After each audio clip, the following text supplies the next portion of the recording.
Hola amigos, ¿cómo están? Muy buenas noches, bienvenidos a esta segunda sesión de nuestro taller de resiliencia y toxicidad. Para mí es un gusto poder estar nuevamente con ustedes como va a ser todos los miércoles de este mes y bueno, pues vamos a comenzar con nuestro tema de hoy que son los puntos centrales de la resiliencia. Es vital el que todos conocemos este concepto, es decir, no voy a procurar ser repetitivo.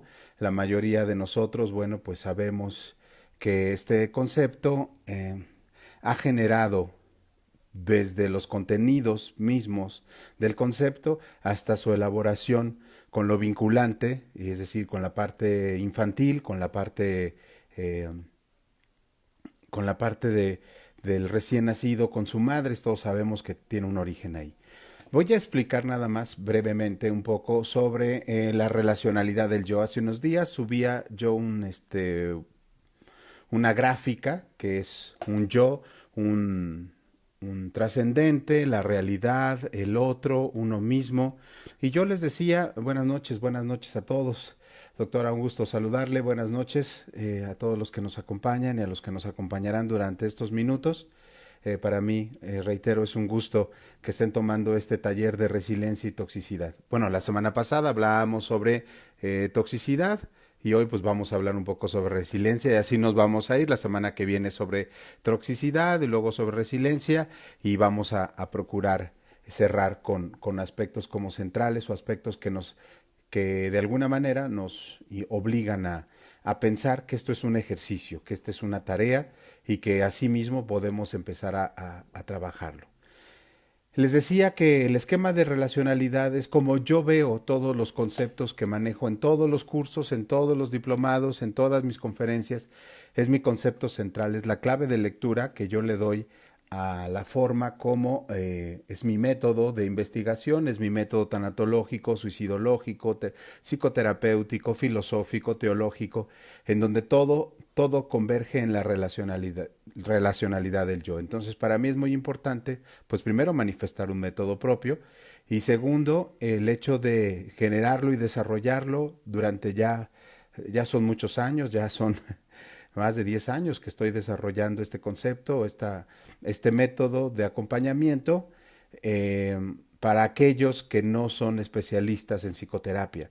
Es decir, creo en el principio de que todos los que tenemos sensibilidad, de los que todos tenemos empatía, resiliencia y toxicidad, podemos aprender a caminar, a acompañar, a generar un vínculo afectivo y de manera efectiva. Entonces, bueno, pues bienvenidos, bienvenidas sean, me da gusto que estén compartiendo con su servidor. El tema de hoy son los puntos centrales de la resiliencia. ¿Qué es la resiliencia? ¿Por qué se habla de ella? Este concepto de dónde viene, qué pasa y cómo la vamos a ir trabajando, cómo la poseemos, ¿no? Siempre nos preguntamos, o bueno, así ha sido en mi experiencia personal y profesional, el hecho de vamos a superar las cosas que nos pasan, tenemos la fuerza para hacerlo. Cualquiera lo hubiera, no, o sea, a veces nos referimos a las personas así, ¿no? Oye, ¿podré superar esto? Cuando tenemos una pérdida o cuando tenemos una situación complicada, eh, siempre, o personas que tienen situaciones complicadas en la vida, a veces nada más decimos, bueno, ¿tendrá la fuerza necesaria? ¿Tendré la fuerza necesaria? Esta persona cómo le hace para seguir adelante, para dar vuelta a la página, ¿no? Porque mucho del desarrollo de las humanidades, de la psicoterapia, del acompañamiento, de todo el quehacer del humano, siempre los cómo son los más difíciles de argumentar, de fundamentar. Bueno, sí, estoy deprimido. Pues ánimo, ¿no? Dices, puta, échale ganas, peor tantito. La cuestión es entender, porque a veces no sabemos los cómo. O sea, ¿cómo le hago para levantarme todas las mañanas después de una pérdida? ¿Cómo le hago para saber que los que me atacan de manera anónima o de manera asertiva? Es decir, ¿cómo le hago para superar ese tipo de críticas? ¿Cómo le hago ante la alabanza? Freud decía algo muy característico, decía, ante la crítica podemos nosotros argumentar, pero ante el halago quedamos desarmados, ¿no? Entonces, ¿Cómo le hacen las personas que parece que se les hace la vida más fácil, que disfrutan la vida misma, que no se clavan en un revés o en un traspiés o en una situación adversa a su plan personal, profesional, familiar? Es decir, ¿cómo le hacen? ¿Son de una pasta especial? ¿Están hechos de otra manera? ¿De otra?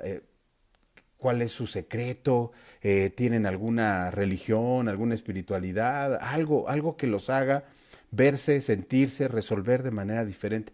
Todos los que estamos aquí, me imagino y quiero pensar, que hemos tenido reveses en la vida, que a veces no somos la monedita de oro, la aguja en el pajar, el granito de arena, no somos aquellos que vamos a hacer el parteaguas, no somos el límite de otros, pero también, ¿no? Yo siempre, una de mis frases es, yo no vine a hacerte feliz en la vida, ¿no? Aquellos que piensan que vinieron a ser felices a los demás se equivocan de manera garrafal.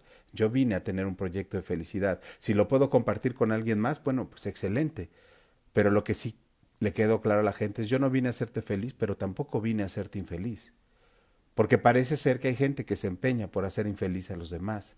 Y esa gente, y la gente que se empeña por hacer feliz, por hacer de manera afrontar la vida, de manera que se enfoca en lo suyo y para lo suyo y desde lo suyo genera, crece, ¿no? Como este árbol que tengo aquí a mis espaldas, que a partir de algo genera vida, ¿no? Y de esas vidas más vidas, y de eso depende alimento, sombra, depende cobijo, protección. Y hay gente que hace todo lo contrario. Por eso decimos, ¿tú cómo eres? O sea, ¿qué tipo? Por eso le decía, resiliencia y toxicidad, dos caras de la misma moneda. Porque hay momentos en la vida en que que utilizamos las manos. Yo hago una meditación con las manos, a veces cuando hago meditación en grupo o cuando voy a camino con la gente en algún acompañamiento o ya vas basado en la parte del acompañamiento espiritual, ¿verdad? Es decir, la meditación con las manos destruyen, construyen, con las manos podemos acariciar, podemos violentar, con las manos tocamos, ¿no? Con las manos nos tocamos. Es decir, la mano es un símbolo también de cercanía, de proximidad, de vínculo. O sea, no es tanto que haya personas, ¿no? Es que unas son tóxicas y otras son resilientes. No, esa es una tontería. Somos dos caras de la misma moneda. Hay un principio de voluntad, hay un principio de acción inmediata de satisfacción. Y sí, aunque no lo quieran creer, hay gente que le satisface ser una persona que genere conflicto, división. Y ser personas que generen tranquilidad, serenidad. Y eso no depende a veces del estado de ánimo, a veces depende de muchas otras circunstancias. Entonces la resiliencia es una capacidad o un don. Si es un don es una tarea. Si es una tarea se comparte. Si es una tarea se evalúa. Es decir, se nace resiliente, se hace ante la adversidad. Es un principio como la virtud. Pues vamos a hablar entonces de resiliencia en este día y voy a mencionar algunas cualidades que bien pueden iluminar. Después de esta sesión voy a publicar ahí una infografía para que ustedes, bueno, tengan ahí presente los datos, es decir, ah, caray, pues aquí como que está interesante.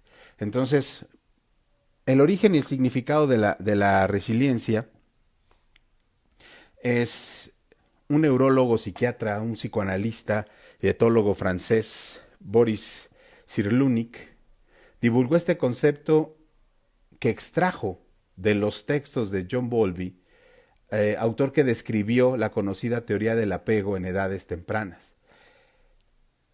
¿Qué es esto de la teoría del apego? Les leo así muy sucito, ¿ve? Ustedes pueden seguir profundizando sobre la teoría del apego, pero tiene mucho que ver con esto. La necesidad del bebé de estar próximo a su madre, de ser acunado en sus brazos, protegido y cuidado, ha sido estudiada científicamente.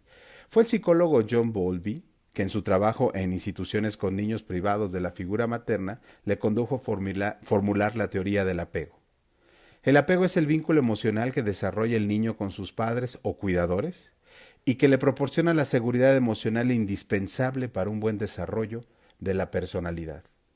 La tesis fundamental de la teoría del apego es que el estado de seguridad, ansiedad o de temor de un niño es determinado en gran medida por la accesibilidad y capacidad de respuesta de su principal figura de afecto, es decir, o con la persona que se desarrolla este vínculo. El apego proporciona la seguridad emocional del niño, ser aceptado y protegido incondicionalmente.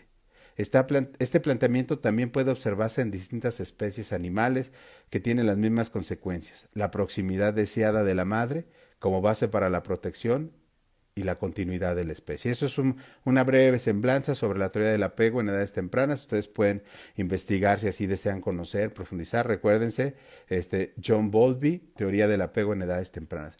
A mí me llama mucho la atención porque cuando yo acompaño personas que han sido, que han padecido, que sufrieron un abuso sexual en temprana edad, de pronto veo que hay un odio, primero hacia ellas mismas. Cuando niño, ellas manifestaban, las personas manifiestan que fueron o se sienten las culpables, que no lo hablaron porque nadie les iba a creer. Pero con el tiempo, en la adolescencia, se va generando un rechazo sobre aquellos que debían cuidarlos. Imagínense ustedes la persona que te hace creer, nosotros nos vinculamos en un estado de total vulnerabilidad, es decir, en edades tempranas, y alguien abusa, y ese abuso es un uso que yo utilizo para sentirme una persona denigrada y que siempre esté buscando o la aceptación o el rechazo, no de manera consciente en todos los casos, pero sí tener en cuenta de que la persona, el adolescente reflexiona, es decir, la persona que me tendría que haber cuidado, la persona que me tendría que haber amado es la que más me ha odiado o me descuidó. Entonces, acá lo que nos preocupa es cómo restablecer este apego, este vínculo afectivo y efectivo, cuando se supone que la persona que más te debe cuidar, abuelo, tío y por supuesto padre, madre, es la que te violenta de la cuestión que sea. Es decir, la idea, el rechazo al afecto, al amor, a la ternura, esta persona nunca fue validada a nivel emocional. Y de pronto surge un concepto como oye, pues hay que ser resiliente. Una persona, o sea, si quiero ponerlo a prueba el concepto también. O sea, no podemos pedirle a una persona que seamos resilientes. Yo por eso publicaba en la semana una frase sobre la resiliencia. Decía, ¿qué les merece el contenido de esta foto, no? Y ya algunos de ustedes muy amablemente nos daban su reflexión de cómo estaban, de cómo se sentían, de qué les detonaba, qué les despertaba la reflexión. Y yo decía, sí, pero hay que ver también el sentido de la pérdida. Hay que ver el sentido del significado que se perdió y también en qué momento aquel cuidador o padre o alguien que debería haberme amado no lo hizo. Que por descuido, la mayoría, y si ustedes son psicólogos, psicoterapeutas, que gente que acompaña a nivel emocional, cuando tengan una persona que se acerca a ustedes con toda la confianza del mundo y le dicen, a mí me violentaron en la infancia, física, emocional, sexual, pregúntale su grado de resentimiento y dile y explícale el concepto de resiliencia a ver si así lo curas o así lo sanas o así se restablece. Va a decir, ¿cómo le hago si lo que me daba el impulso está tronado? No sé mucho de cuestiones de autos, ni de cuestiones, pero si algo del motor está roto, por más gasolina que le pongas, de la mejor gasolina, eso no va a arrancar. Eso no va a funcionar. Necesitamos reparar. Yo tengo un ejemplo que lo utilizo en las sesiones, en las clases, es la olla quebrada o el vaso que tiene una ruptura y hay un filtro ahí de agua, se filtra el agua, ¿no? Que toda la vida nos empeñamos a llenar. Siempre estamos comprando, deseando. Yo se lo digo a la gente a veces no preocúpate por reparar dónde está la fuga para la satisfacción, porque a veces pensamos que llenarnos de cosas. No, pues que compré esto, compré lo otro, tengo esto, está bien, qué bueno. gracias a la vida que te ha dado tanto. Pero ese tanto o ese mucho de ese tanto se fuga. ¿Por qué no reparas la fuga y a lo mejor ya no necesitas echarle mucho, ni alardear, ni gritar, ni reclamar, ni victimizarte? Porque a lo mejor lo que no necesitas es ponerle, sino dejar que ya no se filtre. Por eso no alcanzas los niveles de satisfacción, de felicidad, de alegría, de sabiduría, porque el problema no es lo que echas, el problema es lo que se te sale. Los que han estado en clase conmigo, pues ya tienen ahorita en la mente la olla que he dibujado en los pizarrones. Se las voy a presentar, voy a dibujarla, ¿no? Para que vean cómo se hace este asunto. Eh, Retomar a John Bowlby no es gratuito, ¿eh? Sí, no es gratuito. Para encontrar las primeras referencias a este término de resiliencia que se definiría como la capacidad de los seres humanos para superar periodos de dolor emocional. Ojo, para superar periodos de dolor emocional y esos hay que identificarlos. Y situaciones adversas saliendo fortalecido de ellas. No quiere decir que la resiliencia vaya a resolver, no es un facilitador, no un resolvedor. Eso ténganlo en claro, ¿no? Entonces, obviamente, eh, obviamente es que estaba leyendo los comentarios que están haciendo y por eso esbocé una pequeña sonrisa. Entonces, los seres humanos para superar periodos de dolor emocional, situaciones adversas, saliendo fortalecidos. ¿Para qué nos fortalecemos? ¿Para qué nos alimentamos? ¿Para qué nos preparamos antes de una carrera? ¿No? Yo tengo un hermano que es maratonista, o fue en su momento, y decía, la carrera se hace antes, en el entrenamiento, en la alimentación, en saber modificarlos, saber qué calzado, hacerte las pruebas. Es decir, la carrera está, el término de la carrera es una cuestión, ¿no? De qué es el apéndice de todo esto. Pero la carrera se hace antes, y yo creo que así nos preparamos. Yo creo que por ahí va el asunto de la resiliencia, es decir, el salir fortalecido, ¿no? Si ya llegas cansado al punto de salida de una carrera, pues de nada te sirvió. O sea, tienes que llegar cansado, ¿no? Al final de la carrera, pero estás fortalecido al principio. Múltiples autores han hablado sobre este término, cada uno con un enfoque, y obviamente el mío, pues es un enfoque, ¿no? Relacional. El concepto genérico de resiliencia que se refiere a una amplia gama de factores de riesgo y su relación con los resultados de la competencia. Puede ser producto de una conjunción entre factores ambientales y temperamento, y un tipo de habilidad cognitiva que tienen algunos niños aun cuando sean pequeños. Eso desde 1990 ya Osborne lo decía, ¿verdad? La observación en el niño de cómo salir de la frustración. La resiliencia distingue dos componentes: la resistencia frente a la destrucción, es decir, la capacidad de proteger la propia integridad bajo presión, y por otra parte, más allá de la resistencia, la capacidad de forjar un comportamiento vital, positivo, pese a las circunstancias difíciles. Entonces, lo que tenemos que hacer es analizar, hacer nuestro derrotero de estas circunstancias difíciles y ver cómo hemos construido esta resiliencia, que le vamos a llamar así, a esta parte de enfrentar, de afrontar, de resolver. Siempre le he dicho, enfrentar, confrontar, resolver, son los elementos que he manejado. Es decir, es resiliencia total. Pero no podemos decir, ser resiliente, ah, sí, gracias Carlos, ya mañana, como a las 8. No. O sea, esto requiere de un proceso. Es saber afrontar la adversidad de manera constructiva. O sea que cuando acabe la resiliencia es un método para una deconstrucción, por supuesto. Por eso de ahí mi teoría de la relacionalidad.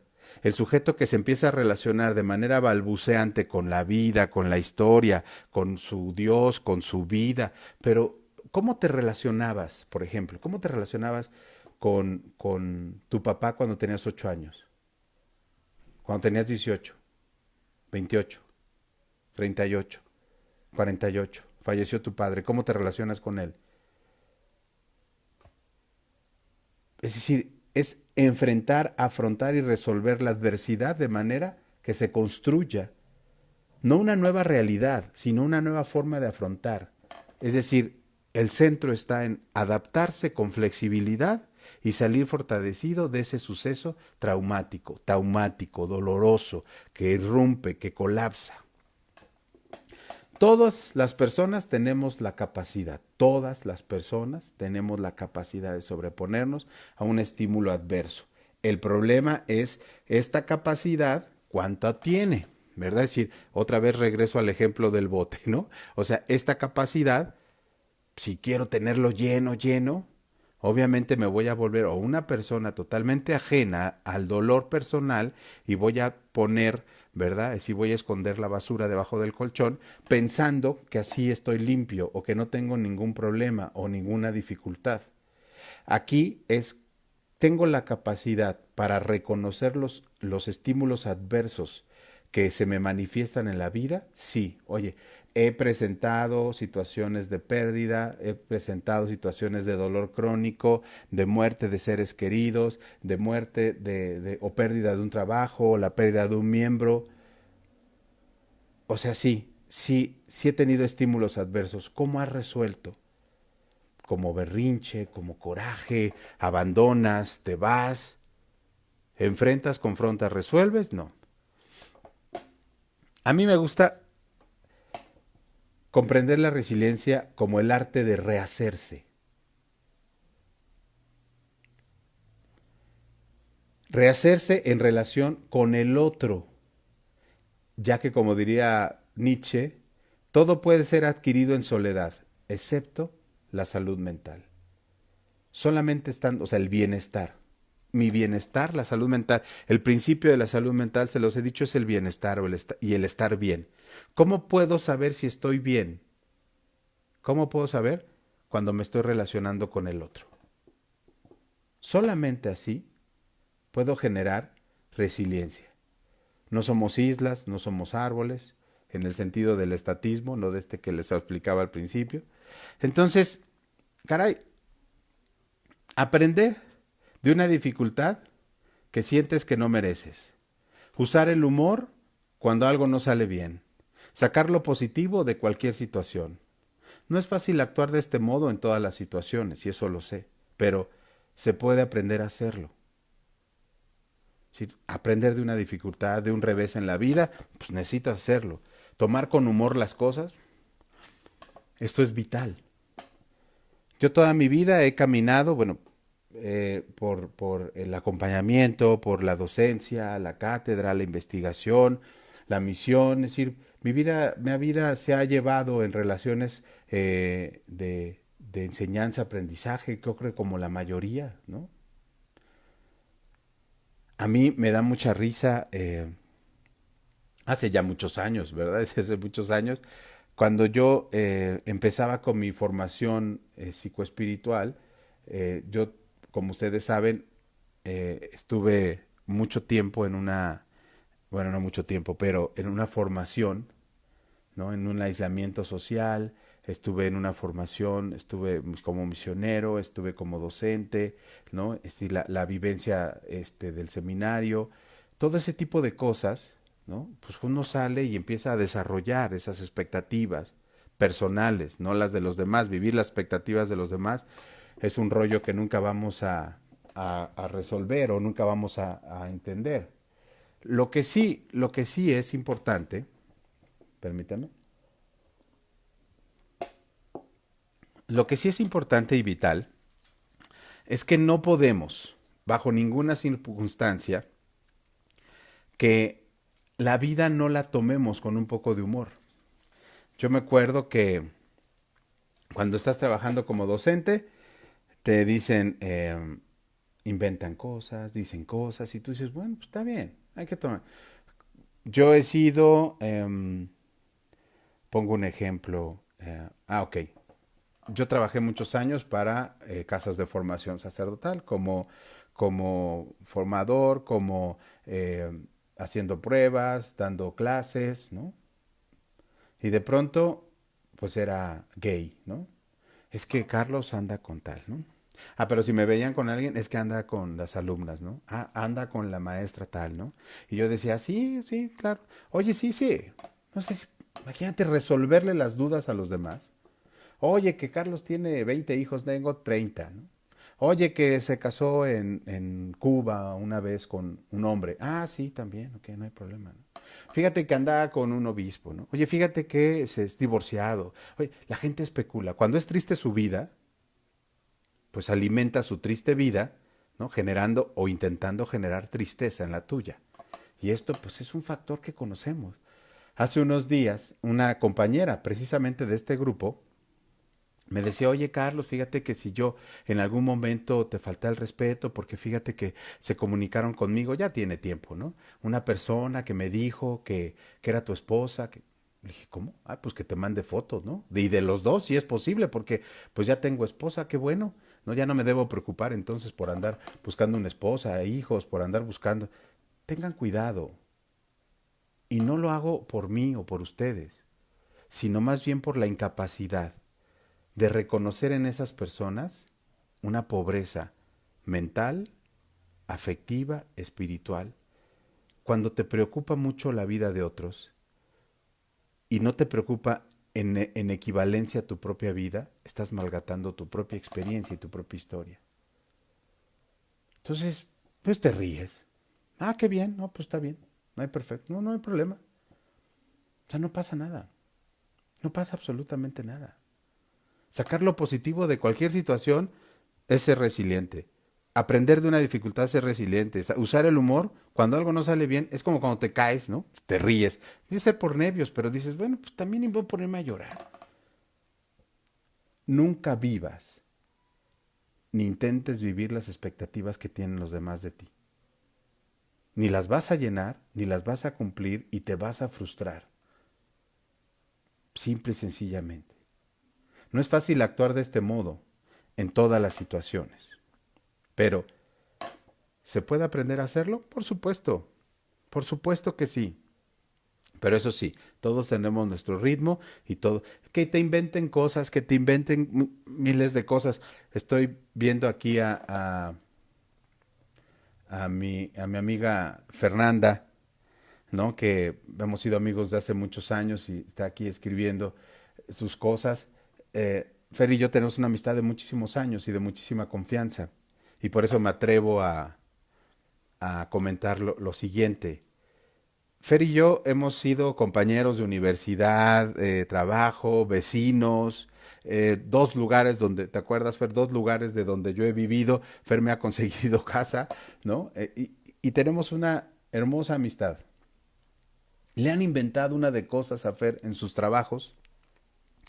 Ella me acompañó un día, si no mal recuerdo, hace 2 años, o el año pasado, el 10 de septiembre, Día Mundial para la Prevención del Suicidio, que este año vamos a tener una conversatorio suicidológico, pero contaba, ¿no? Ella me ha acompañado en los foros porque tiene conocimiento, ella es filósofa, conocimiento de derechos humanos, derechos de la mujer y toda esta cuestión. Le han inventado una de cosas en su trabajo, o sea, inventado ya de manera muy fuerte y o sea, dices, pobre gente, ¿no?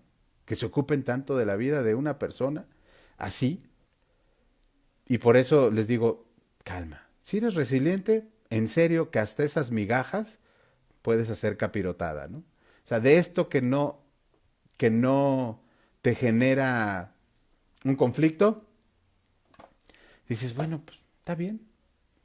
Este aire hasta me sirve para volar. Pero todos a su tiempo. Todo a su tiempo y todo a su debido momento, obviamente, ¿no?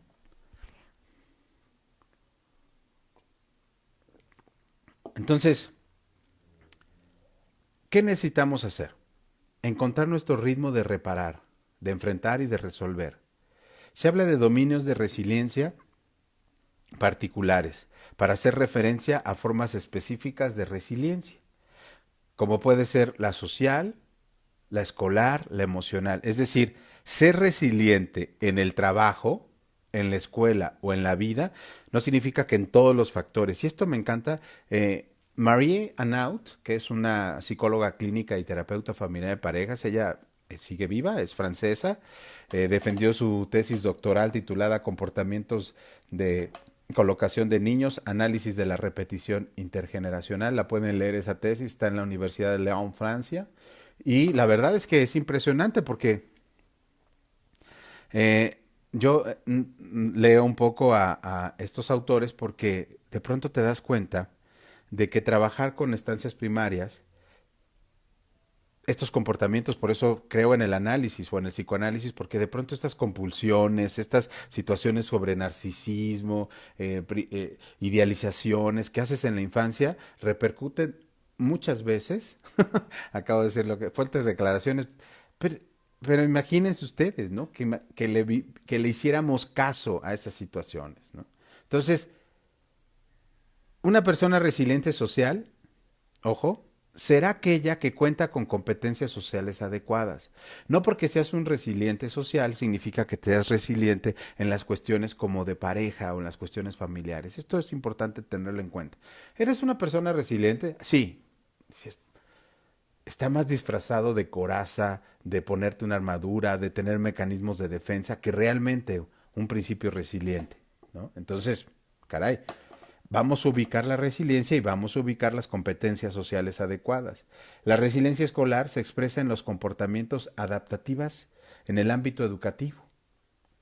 Yo recuerdo cuando era en un colegio, yo era el encargado de la formación docente y la entrevista primaria a los alumnos de por qué querían estudiar esa carrera, ética profesional y en ese sentido, bueno, pues yo les tenía que hacer una entrevista sobre por qué quieres estudiar esta carrera. Y recuerdo una chica que lo primero que hizo es, ¿qué interés tienes por entrar a la universidad y por qué esta carrera? Pues me interesa mucho, lo primero que voy a hacer es conseguirme un novio, porque no puedo estar sola. O sea, ese era su grado de adaptabilidad. O sea, no puedo adaptarme a las circunstancias si no tengo alguien al lado que me genere, ¿no? Una cierta seguridad. En el ámbito emocional, o sea, la resiliencia emocional, corresponde a un cierto bienestar psicológico que se mantiene ante las perturbaciones o las situaciones estresantes que puedan acontecer en nuestra vida. Por ejemplo, en el caso de esta chica, yo le decía, oye, pero cuando acabes la carrera, pues se acaba la relación. Oye, pero esto puede ser frustrante, o sea, está en riesgo el poder enamorarte, el poder embarazarte, el poder hacer, digo, no es que sea malo enamorarte o malo embarazarte, pero por tu proyecto principal pues es la universidad, quiero pensar.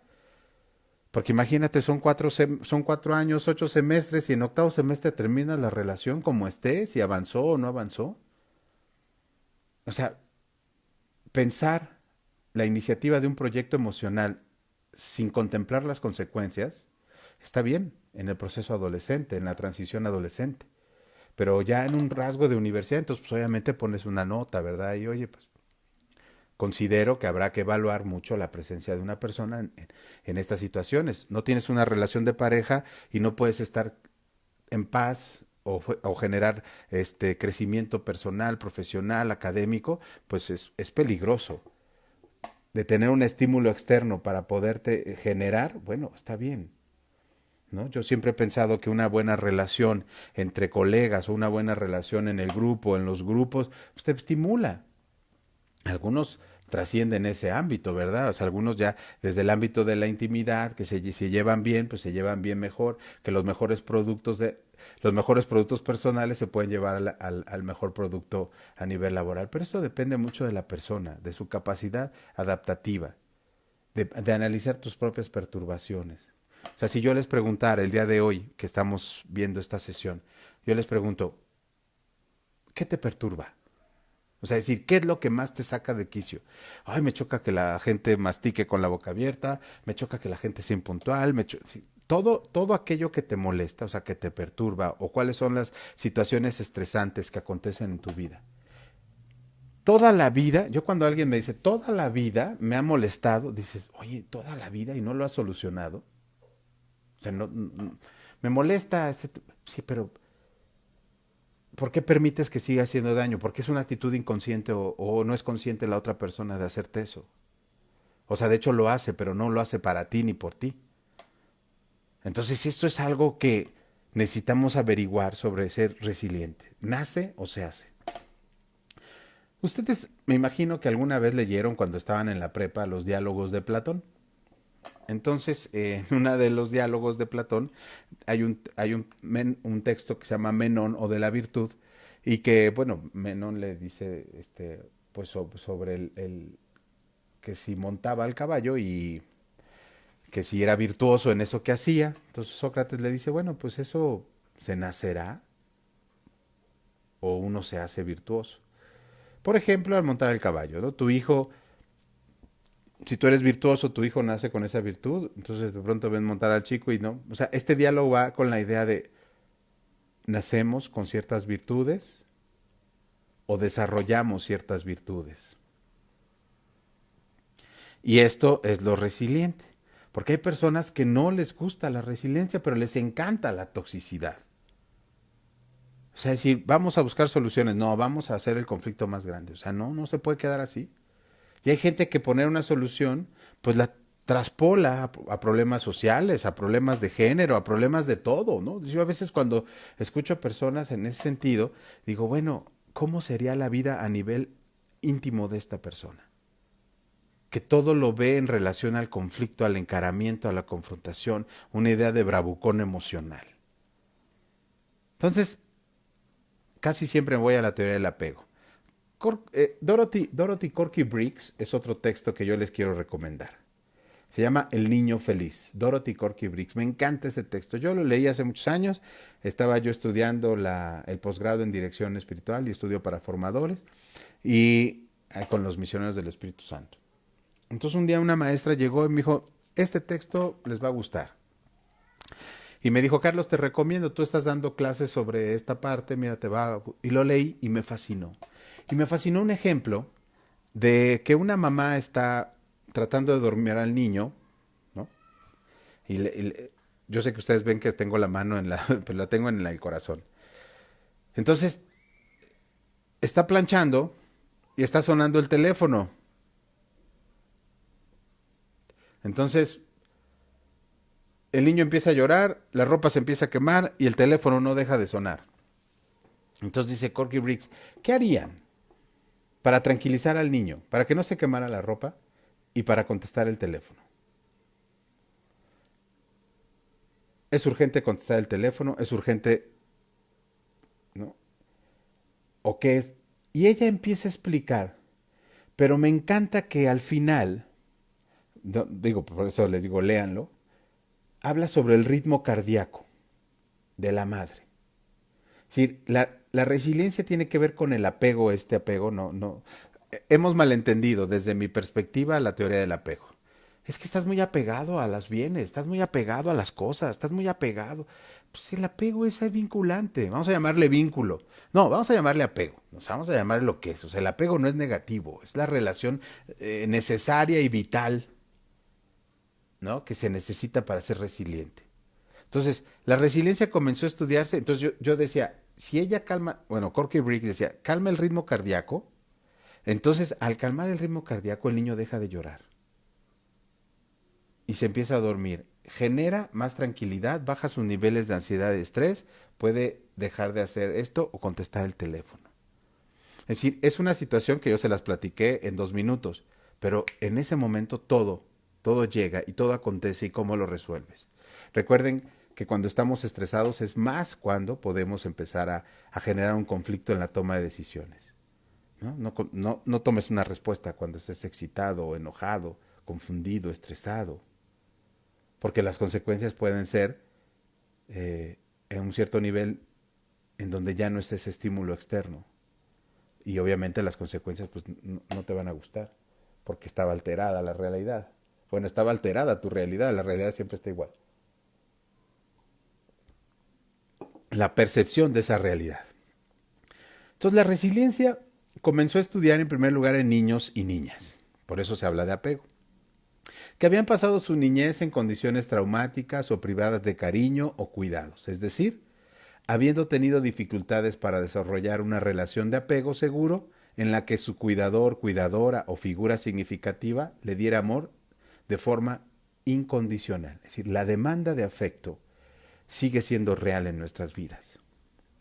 Y es normal, o sea, cuando alguien te dice, oye, abrázame, bésame, dime, hazme, consiénteme, apapáchame, ¿no? O sea, si, ay, es que estás muy necesitada, pues sí, animal, por eso te lo estoy pidiendo. Pero es que yo no siento la misma necesidad de abrazarte, de apapacharte. Ah, entonces entramos en un conflicto. Y eso hay que resolverlo. Siempre y cuando la persona con la que entras en conflicto te interese. Si no, pues no hay conflicto, ¿no? Pero este desarrollo, esta observación de los niños y niñas, pues obviamente trastoca la realidad de los adultos. Este hecho provoca, este hecho de la demanda de apego de forma incondicional en los niños, pues provoca una vulnerabilidad afectiva y relacional por ser una etapa muy importante en el desarrollo de los patrones de comportamiento del niño y relación de la persona consigo misma y con los demás. Si desde muy pequeño un niño tiene un rechazo, abandono, inatención, su ánimo se va a hacer más variable. Llorar más, le costará diferenciar si tiene hambre o sueño, si se porta bien o mal, porque siempre está esperando que el otro le califique, lo observe, hasta le pegue y regañe. La estructura más básica que necesita para comenzar a comprender el mundo se sostiene por débiles pilares, y eso no favorece a priori las capacidades resilientes. Es decir, no vamos eh, a poder restablecer. Yo que trabajo con personas en crisis suicida, en la posvención, en el acompañamiento, es difícil desarrollar esas capacidades resilientes porque toda su vida, su estructura básica, siempre es de necesidad. Y al no sentirse satisfecha, vuelve esa compulsión narcisista de darse placer por sí misma. Y ese displacer que no logra le genera un conflicto y atenta contra su propia historia. Por eso, en el caso de los niños y niñas, el apego seguro es la base para crear niños y niñas resilientes. Cuando un niño se apega a ti, genera, si el rechazo, estoy ocupado, estoy ocupada, ok, está bien. Hay que entender los ritmos, los tiempos, ¿no? Entonces, en ese sentido, pues yo hablo de la teoría. Ustedes que son papás, mamás, lo deben entender mejor o lo viven mejor.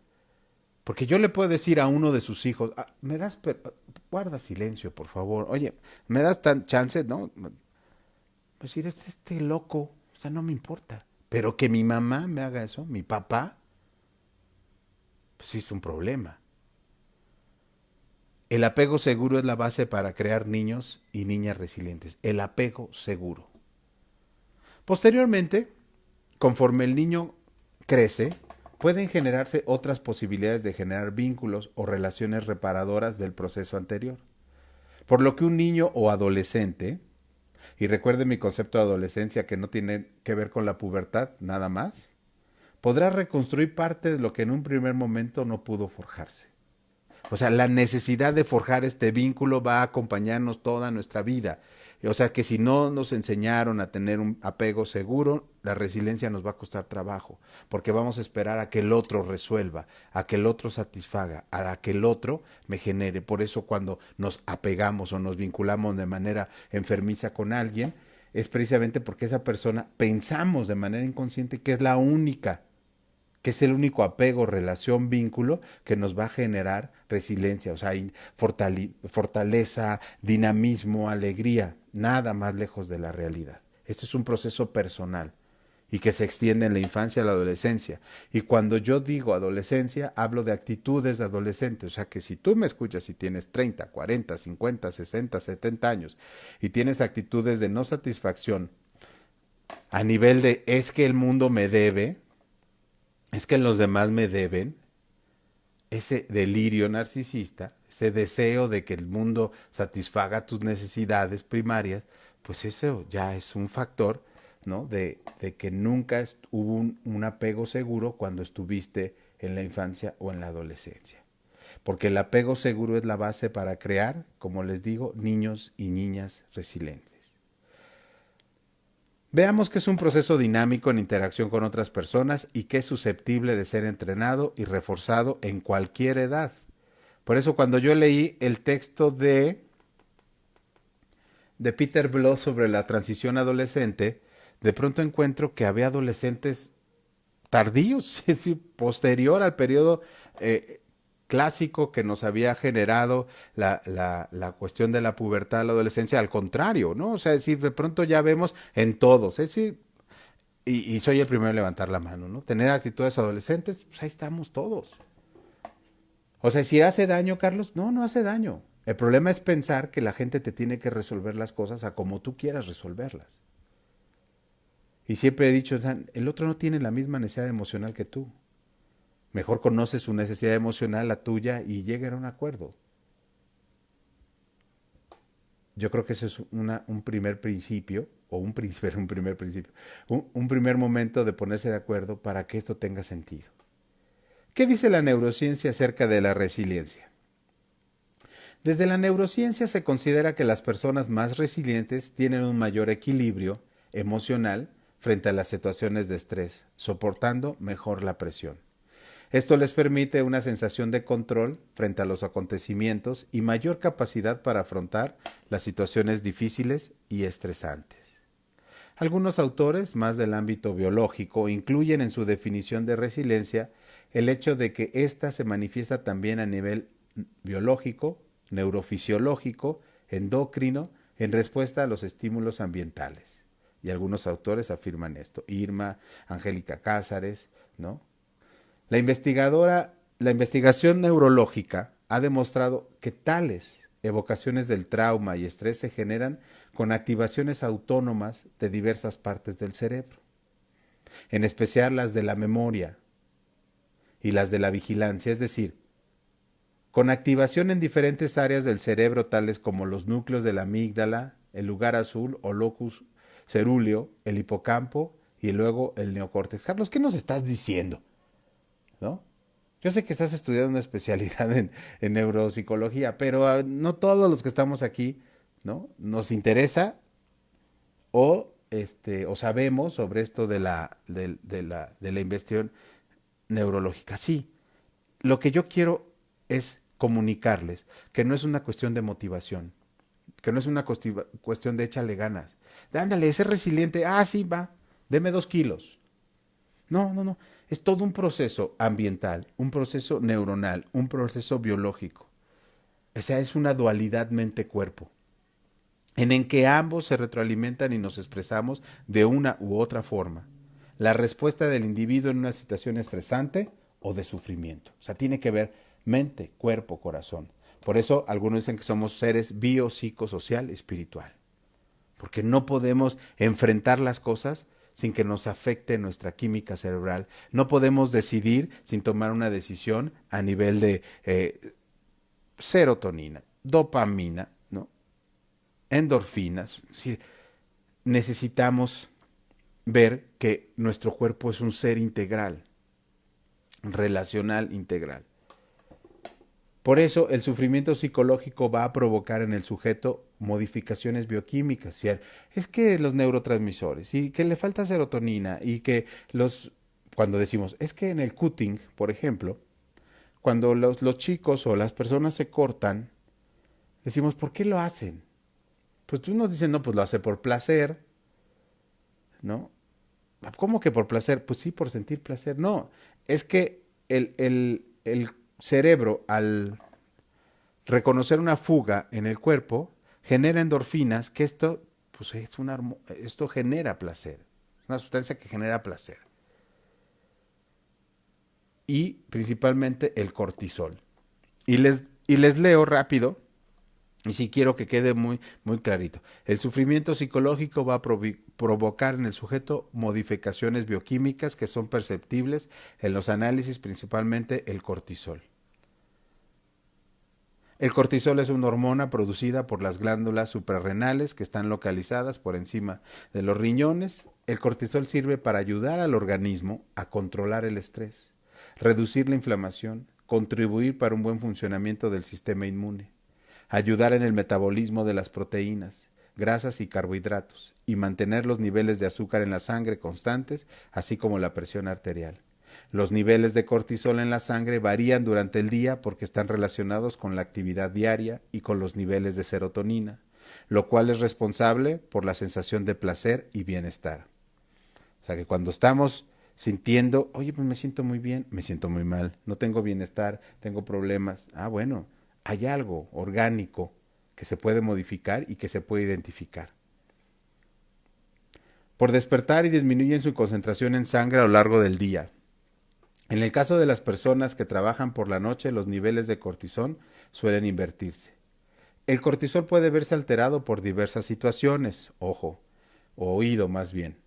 Originar signos o síntomas como aumento de peso o pérdida de masa muscular en los casos de cortisol alto, y en los casos de cortisol bajo podría causar depresión y cansancio.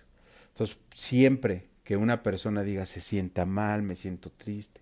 Oye, Carlos, pero ¿no existen medicamentos para eso? Sí, pero no todas las personas o tienen acceso o a todas las personas buscan generar una relación con el medicamento.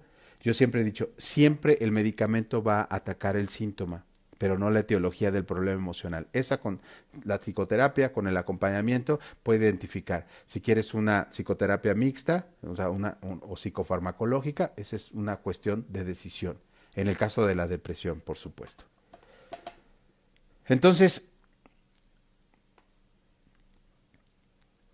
en ese sentido, vamos a seguir. Este cortisol está vinculado a un incremento o vigila. Bueno, ya voy a tratar de reducirlo en esta frase. En síntesis, el cortisol atenta contra la resiliencia, ¿no? Fortalece nuestra resiliencia, también repercute, por tanto, en el estado de la salud física. Mejorar, y esto es con lo que yo quiero quedarme en esta primera parte. Mejorar nuestro estado físico mejora nuestra resiliencia y viceversa. Un mal estado físico, un mal estado resiliente.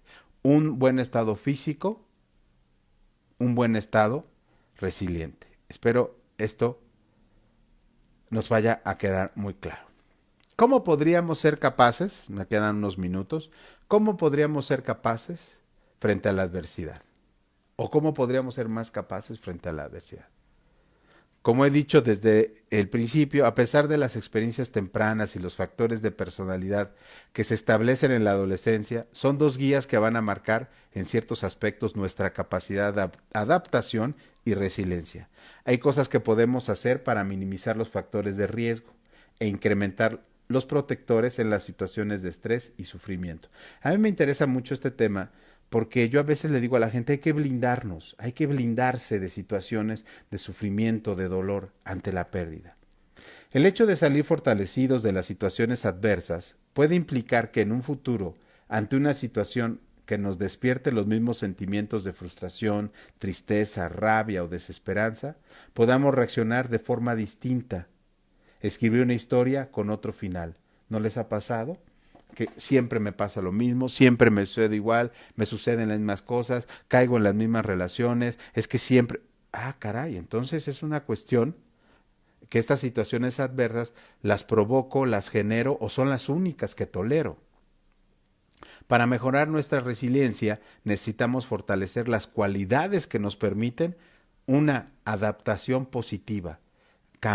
Es decir, hay personas que cuando están en una relación novedosa, nueva, hay patrones inconscientes que hacen que esta persona genere las mismas actitudes en el otro, provocando con patrones conductuales a que el otro reaccione como yo ya sé, de manera placentera, entre comillas, cómo voy a reaccionar. Entonces yo genero un ambiente inconsciente para que las reacciones a ese ambiente yo ya las pueda conocer, las pueda asimilar, las pueda confrontar o padecer. Pero ese patrón obviamente no nos hace personas resilientes, sino todo lo contrario. Probablemente tengamos desarrolladas más unas cualidades que otras. Lo ideal sería equilibrar o reforzar aquellos aspectos que necesitamos sin tratar de abarcar todos y, lo que es muy importante, a nuestro ritmo.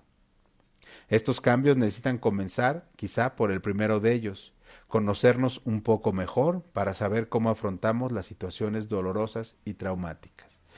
Y para cerrar la sesión de hoy, les voy a pedir que piensen en una situación dolorosa o traumática. Por favor.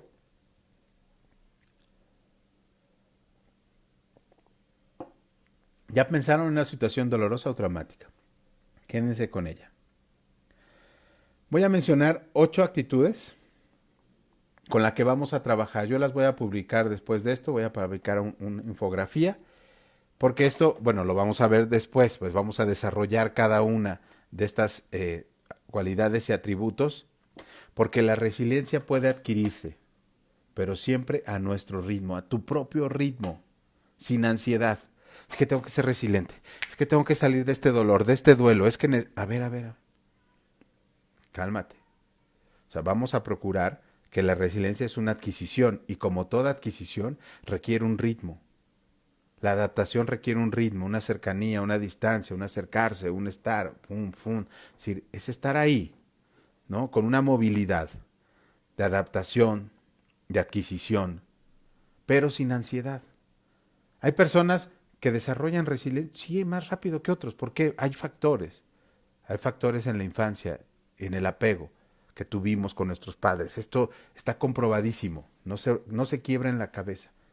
Con la persona que te juntaste, con la persona que te casaste.